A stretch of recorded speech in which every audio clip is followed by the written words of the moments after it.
alluded, there were people who were not her age. This is an intergenerational seminar, and it's attended by youth, as you can see there. I was one of the advisors.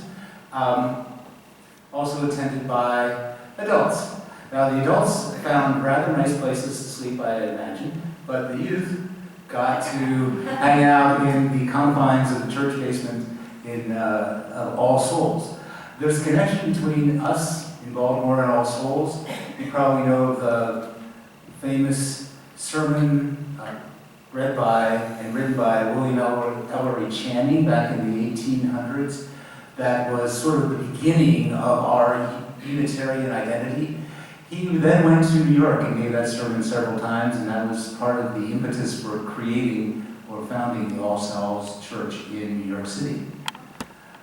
So, well, we had to get places, so we would travel by subway, landed at 42nd Street, and went to what's called the UN Church Building, actually owned by the United Methodist Church, but it houses a number of church groups and NGOs, including ours, the UUUNO. So I should stop. What's the UUUNO?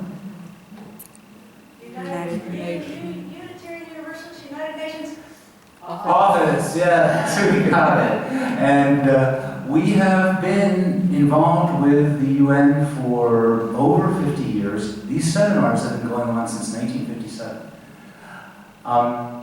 We did get to go into the UN building, as Emma said, and we were in the trusteeship room. This was the keynote time, and the keynotes were given by Peter Morales, the head of the American UU Association, by the head of the Canadian UU Association, whose name escapes me and I don't have my notes, and also by Douglas Cardinal, who is an architect, Native American architect, who is the designer of the museum in Washington, the Native American Museum.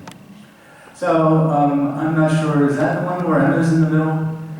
I think she is. Yes, that's proof that she was there, and yes. But, as Emma said, Emma's going to help me. No, where am I? We did get a time to travel around New York, so this is what everybody who goes to New York does. Looks up, takes a picture. Next. And there's the large pretzel. And some more fun. This is on the High Line. If you haven't been to the High Line in New York, I really recommend it. It's very nice. Not all of this was run by the adults. These are some youth from the grouping who ran the final session, which was, what would you do? What will you do? Anybody know the signal? Besides hook 'em horns? Quiet Coyote. Quiet Coyote. They are trying to get everybody's attention. There they are, a whole bunch of them. There were 180 folks at this place. About half of them were youth, about half of them were folks up to the age of 80, 85. There was some art that was produced. So this is a working seminar. So it's not just go there, listen to people, see your friends, which is a great part, but it's also producing some things. There was art, there were theater pieces, there was poetry that came out of this, and the next slide, a seminar statement, which goes directly to Ban Ki-moon, the General Secretary of the United Nations, and these things make real differences.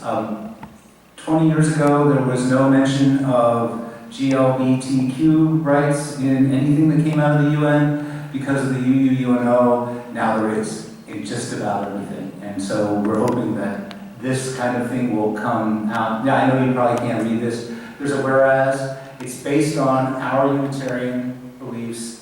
And what are we going to do about it? Well, a lot of it is, what are we all going to do about it? In the next slide, there are some things, and I've gone over my time, so let's go to the last.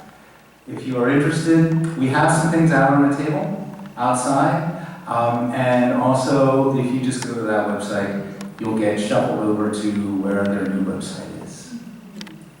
But thank you. And thank you.